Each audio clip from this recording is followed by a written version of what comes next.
5.1, we saw that alkanes are hydrocarbons that contain only carbon-carbon single bonds. Alkenes are hydrocarbons with one or more carbon-carbon double bonds. They are called unsaturated hydrocarbons because they have fewer than the maximum number of hydrogens.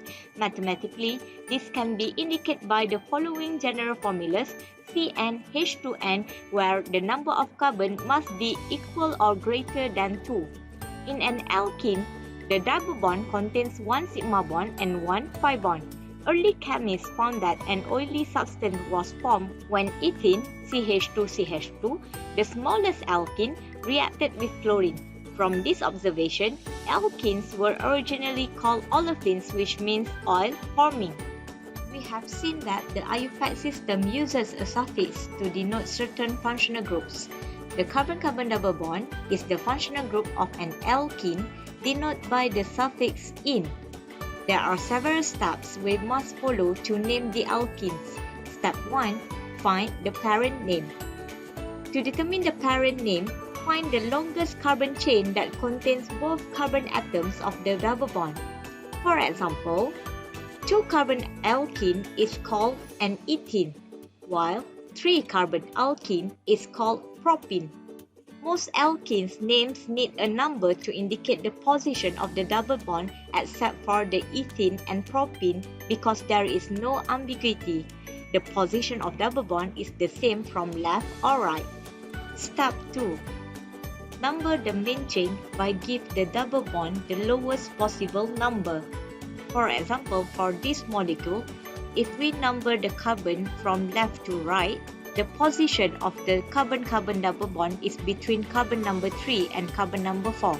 But if we number it from right to left, the position of carbon-carbon double bond between carbon number 1 and carbon number 2. So the longest continuous chain containing the carbon-carbon double bond is numbered in a direction that gives the suffix "-ine" the lowest possible number.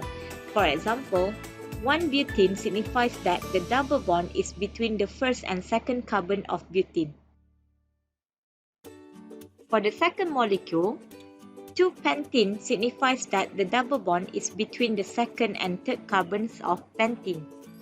If the position of double bond is at the same distance from the two ends, the lowest number is placed at the end near through the first branch point. For example,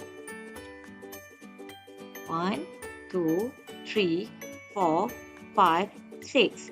So the carbon-carbon double bond is between carbon number 3 and carbon number 4, but the first branch is at carbon number 2. Step 3. Write the name as a single word.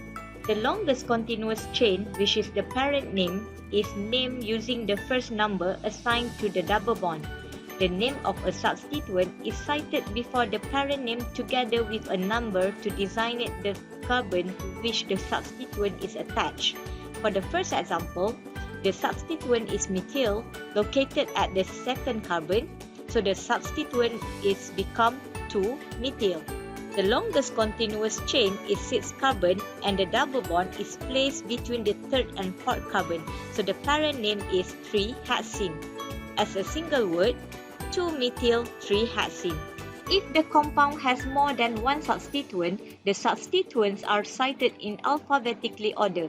Have a look at the second example. We have 5-bromo and 4-chloro as substituents. The longest chain of carbon is 7 and the double bond is placed between carbon number 1 and carbon number 2. So the parent name is 1-heptene. As a single word, the IUPAC name for this compound is 5-bromo 4-chloro 1-heptene. As you can see, 5-bromo is cited first, followed by 4-chloro. For a compound with 2 double bonds, the suffix will become diene. For this compound, the double bond is placed between carbon number 1 and carbon number 2, also carbon number 3 and carbon number 4.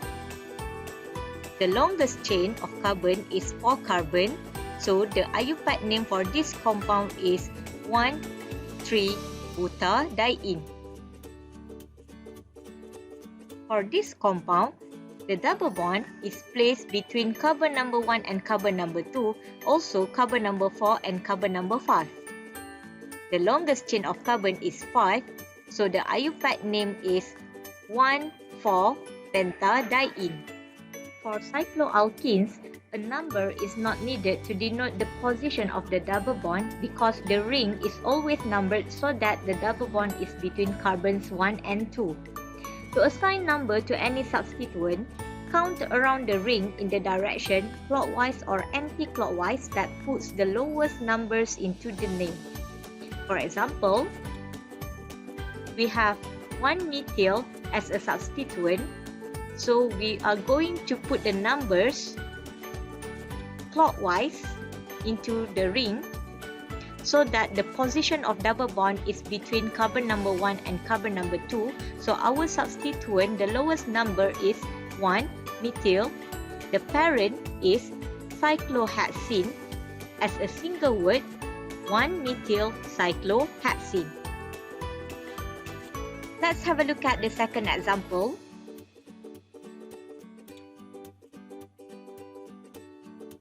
Number the ring. Now, our substituent is on carbon number 1 and carbon number 5. So, 1,5-dimethyl. We have 5 carbon as the longest chain. Cyclopentene. As a single word, 1,5-dimethyl cyclopentene. This 1,5-dimethyl cyclopentene is not called 2,3-dimethyl cyclopentene because 1,5-dimethyl cyclopentene has the lowest substituent number, which is 1. So 1 is smaller than 2.